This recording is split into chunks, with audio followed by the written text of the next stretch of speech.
Hello everyone, Southside Stacker here, and this is the follow-up to my 1921 silver Morgan dollar video.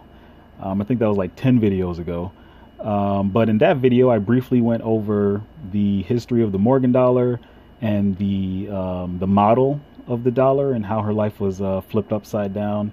And I'd like to take a minute, just sit right there, and I'll tell you how I became the prince of a town called Bel Air. Anyway, so the follow-up is, in that video, I also said that I wanted an older Morgan dollar from the 1880s.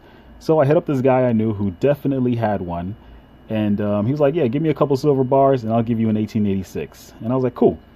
And he tells me it's going to be cleaned, and I was like, "I don't care if it's cleaned as long as it looks good." But this is why I made the video, because I want to ask you all something. What did they clean it with? A fork? Look at what they did to this girl's cheek. That's ridiculous.